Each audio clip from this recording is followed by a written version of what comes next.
బాపట్ల జిల్లా బాపట్ల డివిజన్ నూతన డీఎస్పీగా టి వెంకటేశ్వర్లు బాధ్యతలు చేపట్టారు.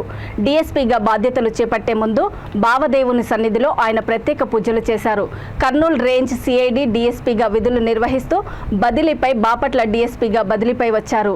ఈ సందర్భంగా ఆయన విలేకరులతో మాట్లాడుతూ లా అండ్ ఆర్డర్ను పటిష్టపరుస్తూ శాంతి భద్రతలను పరిరక్షిస్తానని అన్నారు.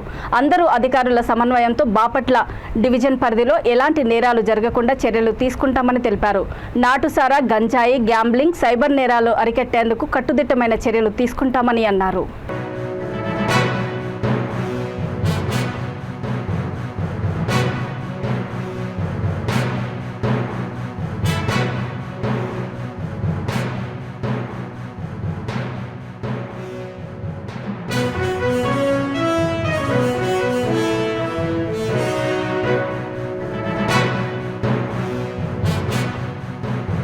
డిస్ట్రిక్ట్ ఎన్నికల మండలం గుడికల్ గ్రామం మంత్రాలయానికి పవిత్ర రాఘవేంద్ర స్వామి పవిత్ర దేవాలయానికి 20 కిలోమీటర్లు ఉంటుంది మాది. సో నేను 90 వ్యవసాయ కుటుంబం నుంచి వచ్చాను. నేను 95 సంవత్సరంలో ఐసీఐ సెలెక్ట్ అయినాను. హైదరాబాద్లో విమాన సాగర్లో ట్రైనింగ్ చేశాను. ఆ తర్వాత అన్నూరు జిల్లాకి ఎస్ఐగా నేను అక్కడ నా యొక్క ఉద్యోగం స్టార్ట్ అయింది. అందరూ గార్డు చేశారు.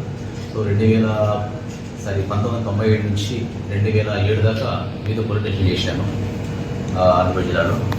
2007 సంవత్సరంలో నాకు ప్రమోషన్ వచ్చింది సిఐగా. ఆ తర్వాత హైదరాబాద్ కమెంట్ స్టేట్లో నాకు అక్కడ హైదరాబాద్కి ఇచ్చారు సిఐడికి. అక్కడ 2007 నుంచి 2013 దాకా చేశాను. నేను సిఐగా చేశాను సిఐడి డిపార్ట్మెంట్లో. అయితే తర్వాత మళ్ళీ బయటకు వచ్చిన తర్వాత నేను కొండాపురం సిఐ చేశాను అక్కడ జిల్లాలో. ఆ తర్వాత వచ్చేసి ఆంధ్రప్రదేశ్ జిల్లా చేశాను, పెరుమణ సిఐ చేశాను, హిందూపూర్లో సిఐ చేశాను, కడప జిల్లా కొండాపురం సర్కిల్ చేశాను. ఆ తర్వాత వచ్చేసి ఆంధ్రపురం రిటర్న్ చేశాను, పెరుమణ చేశాను, హిందూపూర్ రూరల్ చేశాను, సిఐ చేశాను. ఆ తర్వాత మదనపల్లి రూరల్ కేసు చేశాను. అక్కడ నుంచి సిఐగా నేను 2020లో ఫిబ్రవరిలో నేను సిఐడికి వచ్చాను. 2020లోనే జూలైలో నేను డిఎస్పీ కుటుంబం తీసుకున్నాను. సో అక్కడ కర్నూలునే నేను సిఐగా డిఎస్పీ చేశాను. 3 సంవత్సరాలు చేశాను. రీసెంట్గా నేను హెడ్ క్వార్టర్ చేశాను సిఐడిలోనే. సో అక్కడ నేను డిఎస్పీలో ఉండగానే ఇక్కడ పోస్టింగ్ పడింది. నాకు ప్రత్యేకంగా మన రాష్ట్ర ప్రభుత్వానికి మా డీజీ గారి తరఫున ప్రత్యేక ధన్యవాదాలు తెలుపుకుంటున్నాను. మాకు ఇక్కడ అవకాశం కల్పించినందుకు, డిఎస్పీకి అవకాశం కల్పించినందుకు మా డీజీ సార్కి ప్రత్యేక ధన్యవాదాలు తెలుపుకుంటున్నాను.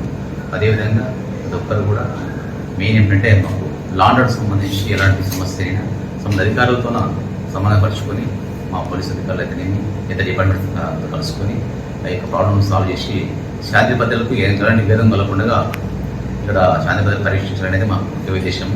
అదేవిధంగా నేరాలైన ముఖ్యంగా క్రికెట్ బెట్టింగ్ అయితేనేమి, సారా అయితేనేమి, టిక్కర్ అయితేనేమి, ఇసుక అయితేనేమి, గ్యాంగ్లింగ్ అయితేనేమి, ఇవన్నీ కూడా దాదాపుగా అన్నిటి నిర్మించడానికి మేము శాశ్వత ప్రయత్నం చేస్తాము.